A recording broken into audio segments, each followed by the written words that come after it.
পড়াশোনা, চাকুরি কিংবা কেরিয়ার গড়ার তাগিদে একবার ঘর থেকে বের হলে তাদের আর ঘরে ফেরা হয় না। একটা যাযাবর জীবন কেটে যায় ঘরের বাহিরে বাহিরে।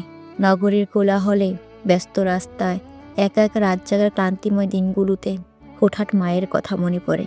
পাশের বাড়ির বন্ধু, ফেলে আসা বিকেলের খেলার মাঠ, রোজ ঝগড়া লেগে থাকা ছোট ভাই বোন, স্কুল ছুটির শেষে গল্প করে একসাথে বাড়ি ফেরা বান্ধবী, তাদের কথা ভেবে চোখ ভেজে যায় হুটহাট। তারপর অনেক বছর বাদে সেই চেনা পথ ধরে বাড়ি ফিরে এলে মনে হয় কিছুই আর আগের মতো নেই, সব কিছুই বদলে গেছে। বন্ধুদের কেউ কেউ অচেনা হয়ে গেছে, কেউ বা হারিয়ে গেছে জীবনের ব্যস্ততায়।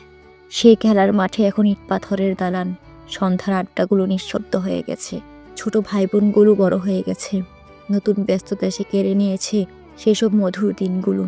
হারিয়েছে সুদিন, হারিয়েছে বয়স, হারিয়েছে ঘরে ফেরার আনন্দ। একটা চাপা দীর্ঘশ্বাসে তখন মনে হয়, এই তো, এটাই জীবন।